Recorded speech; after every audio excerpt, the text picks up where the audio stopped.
कमजोर तब रुकते हैं जब वो थक जाते हैं, और विजेता तब रुकते हैं जब वो जीत जाते हैं। नमस्कार, जय हिंद।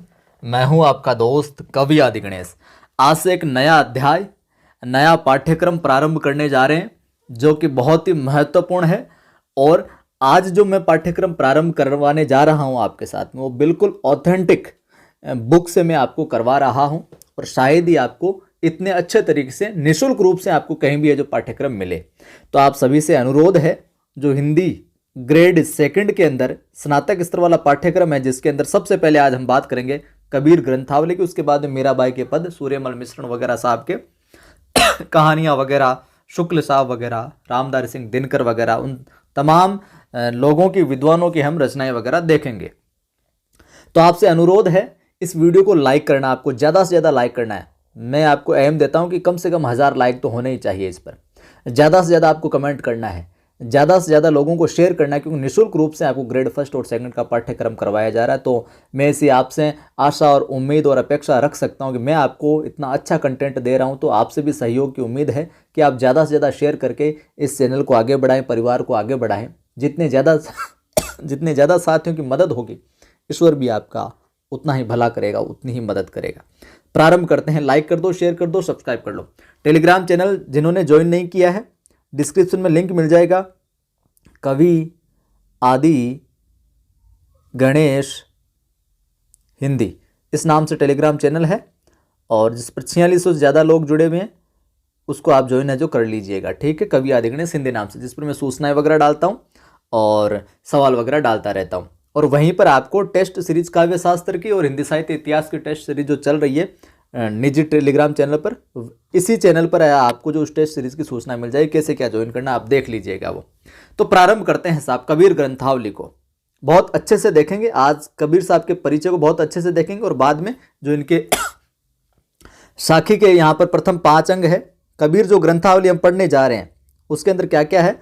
साखी के प्रथम 5 अंग है पहली बात तो, और 10 पद। तो यानी कि कबीर ग्रंथावली के हम साखी के प्रथम 5 अंग देखेंगे और 10 पद, इनकी अच्छे से व्याख्या देखेंगे, जिनमें गुरुदेव का अंग हो गया, सुमिरन का अंग हो गया, विरह का अंग हो गया, ये सभी चीजें देखेंगे। ठीक है बात। अब इसके संपादक की बात करें। कबीर ग्रंथावली जो है, इसके संपादक अगर पूछ लिया जाए आपसे, तो इसके संपादक हैं श्याम सुंदर दास। संपादक की अगर बात आ जाए कबीर ग्रंथावली की, पहला सवाल तो यही बन जाएगा, श्याम सुंदर दास है कबीर ग्रंथावली के संपादक। ठीक है, या आप अलग से ग्रेजुएशन वाले पोर्शन के लिए आप नोटबुक डाल सकते हैं चाहें तो, क्योंकि व्याख्या वगैरह आगे मैं बताता रहूंगा आपको। तो कबीर ग्रंथावली संपादक श्याम सुंदर दास, और 5 अंग देखेंगे और 10 पद देखेंगे। सबसे पहले आज कबीर साहब के परिचय को देखते हैं विस्तार से और बहुत अच्छे से। देखिए, जन्म की बात करते हैं। जन्म की बात करें कबीर साहब की, कब होता है, 1398 ईस्वी। अगर ईस्वी के अंदर आ जाए विकल्प में, कई बार ईस्वी में आता है, कई बार अपने विक्रम संवत में आता है। ठीक है, अगर ईस्वी में आ जाए तो जन्म होता है 1398 में।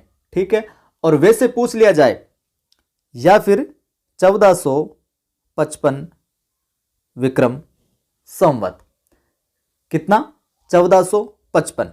तो 1398 भी ध्यान में रखना, 1455 भी है जो आपको ध्यान में रखना है। ठीक है, निधन की बात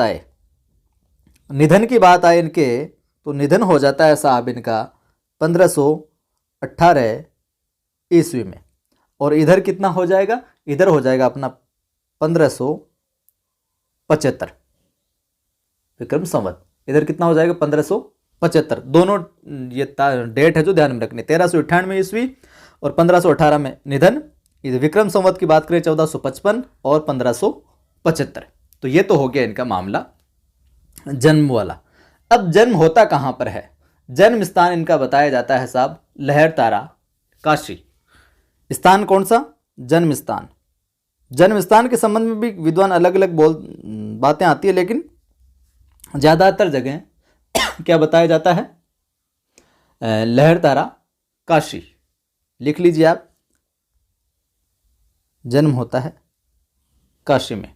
ठीक है, गुरु का नाम मिलता है साहब रामानंद। और पहले मैंने आपको कबीर साहब वाले जो पाठ पढ़ाए थे 9 से 12 वाले में जो सबसे पहला पाठ आया था कबीर साहब का एक जगह, वहाँ पर इनके बारे में मैंने वहाँ पर भी बताया था आपको। गुरु का नाम रामानंद। आगे लिखिए, पिता की बात आए नीरू, माता की बात आए तो नीमा। पिता का नाम नीरू, माता का नाम नीमा। पत्नी की बात आए तो लोई। कई विद्वान 2 पत्नियां भी बताते हैं इनके, लेकिन प्रमुखतः ये नाम मिलता है। पत्नी का नाम लोई। पुत्र की बात आए तो कमाल। पुत्र का नाम कमाल। और एक जगह कबीर साहब लिखते भी हैं कि जो इनका पुत्र कमाल था ये नालायक था उनके हिसाब से, और पुत्री कमाली। परिचय देखेंगे आज अच्छे से, और बाद में जो अंग वगैरह है वो प्रारंभ करेंगे। तो जन्म 1398 1455 विक्रम संवत में, 1518 ईस्वी में निधन। विक्रम संवत की बात करें 1575, जन्म स्थान काशी लहरतारा। गुरु रामानंद। पिता का नाम नीरू, माता का नाम नीमा, नीरू नीमा, पत्नी लोई, और पुत्र पुत्री कमाल कमाली। ठीक है बात। आगे देखिए, जाति कई बार पूछ ली जाती कबीर साहब की, मिटा दो इनको। चलिए, नहीं तो आप रोक कर भी है जो लिख सकते हैं। ठीक है, आगे देखिए, जाति कई बार पूछ ली जाती है कबीर साहब की। तो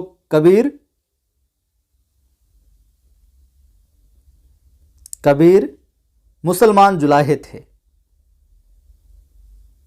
ये बात आती है। मुसलमान नहीं भी आए तो आपको ध्यान में रखना क्या थे, जुलाहे थे। जुलाहे को विशेष तौर से आपको है जो ध्यान में रखना है। ठीक है बात। और एक ऐसी किंवदंती भी है कि कबीर एक क्या विधवा ब्राह्मणी के घर रामानंद के आशीर्वाद से पैदा हुए थे, और बाद में नीरू नीमा दंपति ने इनका पालन पोषण है जो किया था। आ गई बात समझ में। तो ये होता है, विशेष बातों में आगे और लिखते जाइए। कबीर सिकंदर के समकालीन थे, यह भी माना जाता है। कबीर किसके समकालीन थे, यह भी सवाल पूछा गया। कबीर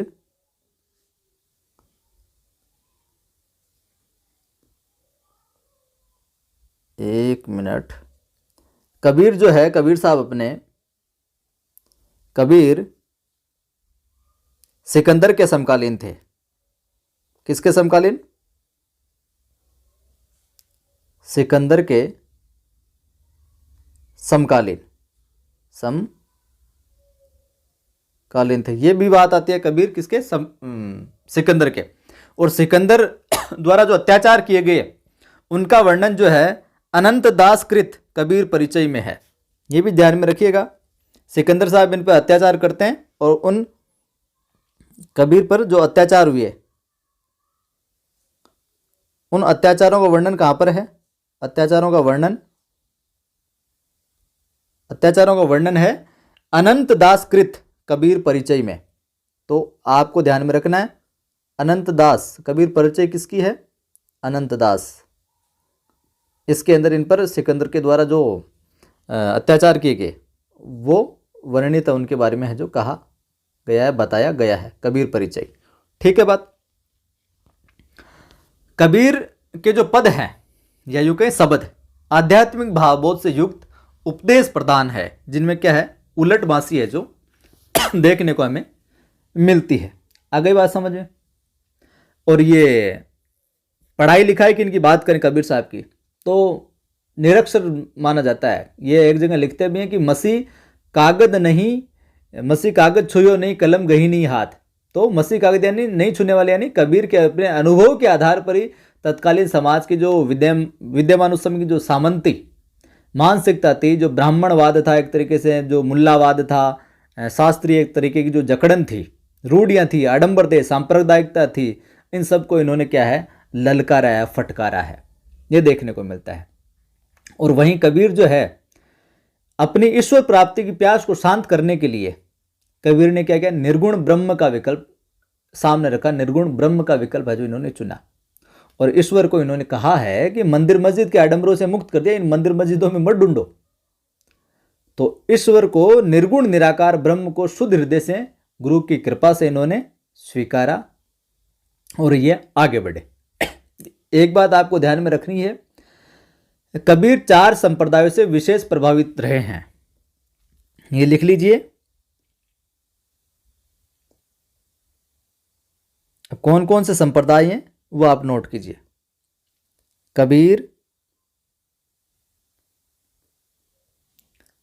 कबीर साहब अपने 4 संप्रदायों से प्रभावित रहे। कुछ ना कुछ उनकी बातें जो है 4 संप्रदायों से प्रभावित रहे। कुछ ना कुछ इन संप्रदायों का असर इन पर रहा। 4 संप्रदाय कौन कौन से साहब? पहला, भारतीय अद्वैत वेदांत दर्शन। पहला कौन सा? भारतीय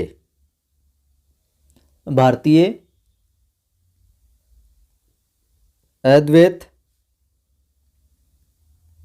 वेदांत दर्शन। दूसरा कौन सा? दूसरा है साहब सिद्धनाथ पंथ एवं हठयोगी। सिद्धनाथ पंथ एवं हठयोगी साधना। आप लेखनी पर मत जाइएगा, राइटिंग पर मत जाइएगा, आपको जल्दी आपका समय बचे इसलिए थोड़ी स्पीड से लिख रहा हूं। सिद्धनाथ पंथ एवं हठयोगी साधना, इस मत से प्रभावित रहे। तीसरा आता सूफियों के प्रेम मार्ग से भी ये क्या, इस संप्रदाय से प्रभावित रहे, सूफियों के प्रेम मार्ग से। तीसरा है सूफियों के प्रेम मार्ग से भी प्रभावित रहे। और ये सवाल है जो आपको कहीं पर भी है जो इसके अंदर पूछ लिए जा सकते हैं। और चौथा है वैष्णव संप्रदाय से। वैष्णव संप्रदाय, तो इन 4 संप्रदायों से हैं जो कबीर साहब प्रभावित रहे। भारतीय अद्वैत वेदांत दर्शन, सिद्धनाथ पंथ एवं हठयोगी साधना से, सूफियों के प्रेम मार्ग और वैष्णव संप्रदाय से। ठीक है। साथ ही साथ जो सरलता सहजता इनकी रचनाओं में मिलती है वो सबसे बड़ी विशेषता है। तो कबीर साहब की रचनाओं की अगर सबसे बड़ी विशेषता पूछ ली जाए तो वो होगी सरलता और सहजता। बिल्कुल सहज तरीके से, सरल तरीके से अपनी बात को जो स्पष्ट कर देना। और कबीर जो कवि के रूप में जीवन के अत्यंत निकट है। कबीर कवि के रूप में जीवन के क्या अत्यंत निकट है, बिल्कुल जो जिया है वही अभिव्यक्त किया है। तो कबीर की जो अभिव्यंजना शैली है वो बड़ी शक्तिशाली है, अभिव्यक्त करने की अभिव्यंजना शैली। और अपने जो दार्शनिक विचार हैं कबीर साहब के, उनको अभिव्यंजना करते समय उन्होंने जीव, जगत, ब्रह्म, माया, इन जैसे कठिन और निरस जो विषय हैं इनको भी बड़े ही सरल तरीके से जो प्रस्तुत किया है कि जीव क्या है, जगत क्या है, ब्रह्म क्या है, माया क्या है। इनको आगे हम पढ़ेंगे, जो गुरुदेव को अंग वगैरह, इसके पद वगैरह, साखियों में पद और अंग देखेंगे, उनमें आप देखोगे कि कितने सरल तरीके से जीव को, जगत को, ब्रह्म को, माया को है जो यहाँ पर प्रस्तुत किया है। आ गई बात समझ में? तो यहाँ पर जैसे कि सतगुरु को अंग, चेतावनी को अंग, इन प्रसंगों में आप देखोगे तो कबीर की जो कल्पना शक्ति है इमेजिन करने की कि कहाँ से कहाँ तक पहुँच जाते हैं ये, उसकी दर्शन झांकी देखने को मिलेगी आपको। एक बात पूछी जा सकती है, कई बार पूछा जाता है, कबीर मूलतः अगर पूछ लिया जाए तो कबीर मूलतः रहस्यवादी कवि है। ये भी लिख लीजिए, कबीर मूलतः है। आज आपका पूरा बेस बन जाएगा कबीर साहब के विषय में। कबीर मूलतः क्या है? रहस्यवादी कवि है। और सवाल भी मैं बताता आपको चल रहा हूं, ठीक है, क्योंकि ग्रंथावली को पढ़ रहे हैं तो अपने को अच्छे से पढ़ना पड़ेगा। संपादक कौन है? श्याम सुंदर दास, ठीक है। तो ब्रह्म का जो साक्षात करके जो मुक्ति की प्राप्ति करना उनका चरम लक्ष्य है। कबीर साहब ने चरम लक्ष्य क्या बताया है? ब्रह्म का साक्षात्कार करना, उससे भेंट करना और मुक्ति की प्राप्ति। तो ब्रह्मानुभूति के लिए ब्रह्मानुभूति ये कहते हैं कि उनके लिए गूंगे के गुड़ जैसी है। तो ये भी पूछा जा सकता है, पूछा भी गया कि कबीर साहब ब्रह्मा की जो अनुभूति है, परमात्मा की जो अनुभूति है, उसको किसके समान? गूंगे के गुड़ जैसी बताते हैं। तो कभी ब्रह्मा को माता, पिता, प्रिय, पुत्र, सखा अनेक रूपों में देखते हैं, जो आगे हम देखेंगे। और वैष्णवों से प्रभावित होकर उन्होंने परमात्मा को प्रियतम माना है। तो ये जरूर ध्यान में रखिएगा ये बात भी, कि किस संप्रदाय से प्रभावित होकर कबीर साहब ने परमात्मा को प्रियतम माना है, तो वैष्णव से। ठीक है, और आगे देखिए, अब इनका रचना संसार देख लेते हैं। रचना संसार, रचनाओं में अगर बात करें हम, कबीर की रचनाओं में बात करें, तो कबीर की रचनाओं में पहली रचना आती है बीजक। पहली रचना कौन सी आती है? बीजक आती है। तो एक संग्रह है ये, तो रचनाओं का संग्रह सर्वप्रथम इनका शिष्य थे, इनके शिष्य धर्मदास, इन्होंने किया था संग्रह। बीजक का संग्रह किसने किया था? धर्मदास ने। ये कबीर साहब के शिष्य रहे हैं। समय की बात करें तो आप 1464 है जो लिख सकते हैं, 1464 ईस्वी, पर समय की कोई उतनी आवश्यकता नहीं है। आपको धर्मदास शिष्य ने इनकी रचनाओं का संग्रह किया है। और किस नाम से किया? बीजक नाम से। तो पूछ लिया जाए, धर्मदास ने कबीर दास की रचनाओं का संग्रह किस नाम से किया? तो किस नाम से किया? बीजक नाम से है जो भाई साहब किया था। और इसके 3 प्रधान अंग है। इसके 3 अंग है। अब 3 अंग कौन कौन से हैं? साखी, सबद, जिनके भी थोड़ी सी मैं विस्तार से चर्चा करूंगा आपको, और रमेनी की। साखी क्या है, सबद क्या है और रमेनी क्या है। और बिल्कुल जैसे कि मैंने प्रारंभ में कहा, आपको ऑथेंटिक जानकारी है जो ऑथेंटिक पुस्तक से आपको मैं बताऊंगा। साखी, सबद, रमेनी, ये 3 अंग है। कबीर साहब वैसे तो पढ़े लिखे नहीं थे, लेकिन बहुश्रुत थे। उनका ज्ञान मंडल जो है पर्यटन और सत्संग के आधार पर था। देशाटन पढ़ने के लिए घूम घूम कर अनुभव किया, उस चीज को जिया इन्होंने। यानी कि तीर्थाटन करने से, देशाटन करने से ही उनकी भाषा के अनेक रूप है जो देखने को मिलते हैं, और जिसको आचार्य शुक्ल ने सद्दुकड़ी कहा है। लिख लीजिए, शुक्ल साहब ने इनकी भाषा को क्या कहा है? सद्दुकड़ी है जो कहा है। कई बार है जो परीक्षा में पूछा गया है ये। ठीक है, तो ये बात है। और आगे इनका जो संकलन है कबीर साहब का, तो जो सिखों का धर्म ग्रंथ है गुरु ग्रंथ साहब, उसके अंदर भी 225 पद देखने को मिलते हैं और 250 श्लोक देखने को मिलते हैं इसके अंदर। ठीक है, कबीर साहब। और साखियाँ जो है, जैसे कि 3 अंग बताए मैंने आपको बीजक के, साखी, सबद और रमेनी।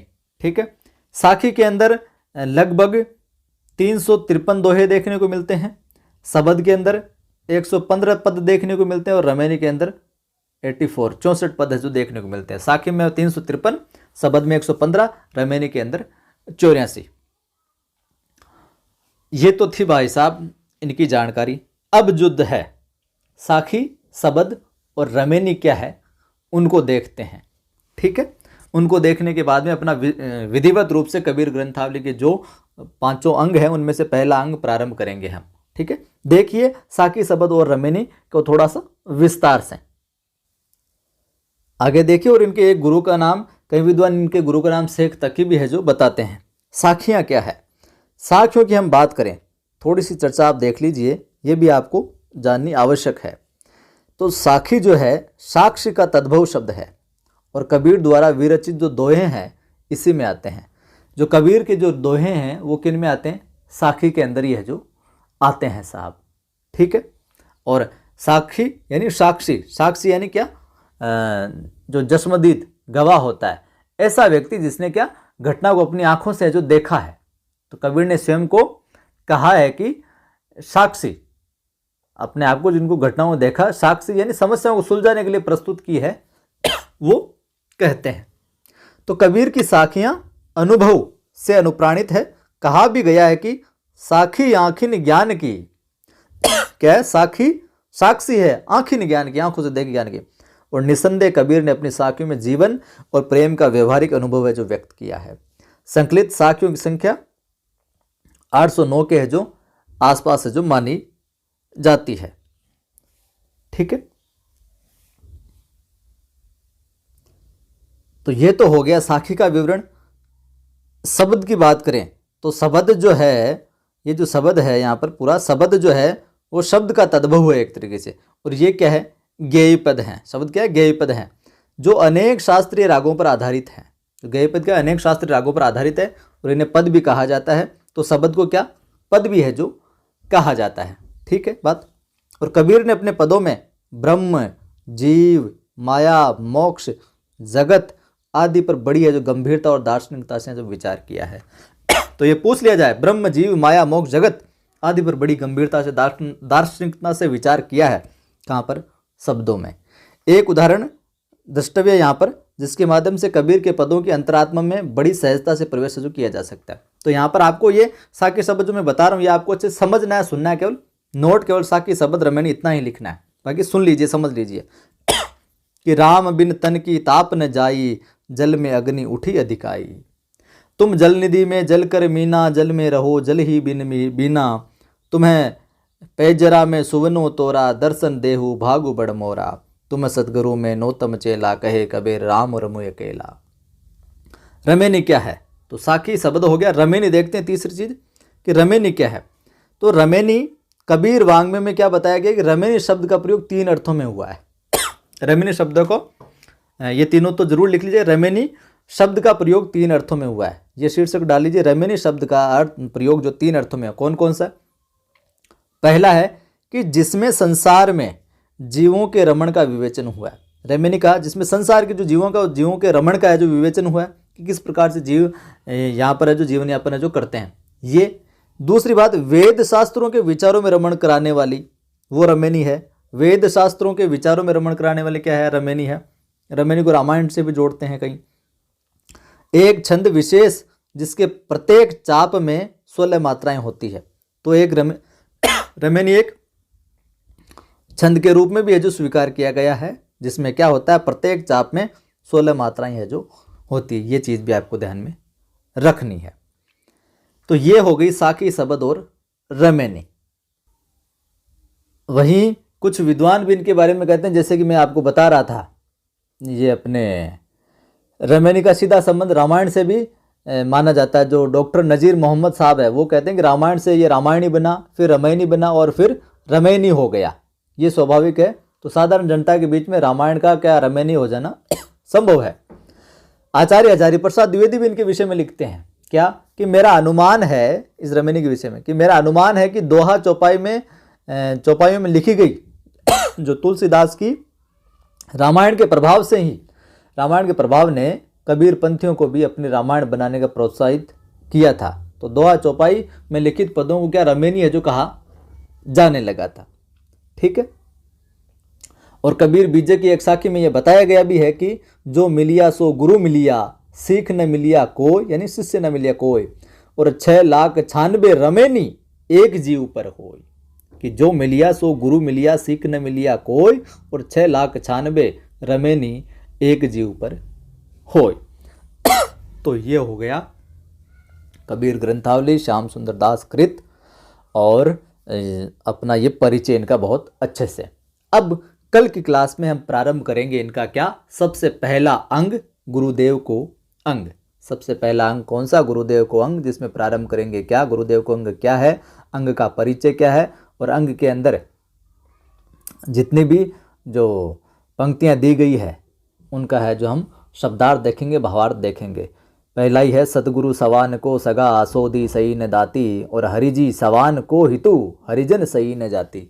ये इस तरह के पद है जो देखेंगे, पंक्तियां देखेंगे और उनकी व्याख्या देखेंगे। उम्मीद करता हूँ एक एक चीज़ समझ आई होगी। तो वीडियो को लाइक कर दीजिए, आप सभी ग्रुप में सभी दोस्तों के साथ शेयर कर दीजिए, और पहली बार देख रहे हैं चैनल को सब्सक्राइब कर बेल आइकन क्लिक कीजिए। आगे आने वाली क्लासेज में आपको एक ही एक चीज़ है जो स्पष्ट हो जाएगी। और मोटिवेशनल वीडियो देखना चाहते हैं, मुझे पता है पढ़ाई को लेकर डिमोटिव भी हो जाते हैं, तो मेरा एक दूसरा यूट्यूब चैनल है आदि की आवाज़ नाम से। आदि की आवाज़ चैनल पर जाइए, आपको बहुत अच्छे अच्छे मोटिवेशनल वीडियो मिलेंगे, और जहाँ से आपको सीखने को मिलेगा किस तरीके से हम पढ़ाई कर सकते हैं, किस तरीके से आगे जो हम बढ़ सकते हैं। जय हिंद। फिर मिलता हूँ। 3 बजे वाली क्लास नहीं देखी तो देख लीजिएगा, जिसके अंदर आज जूझ जो उपन्यास है उसका अंश जो है आनंद यादव साहब का वितान भाग 2 कक्षा 12 की वो पाठ है जो पढ़ाया था, वो भी देख लीजिएगा। फिर मिलता हूँ।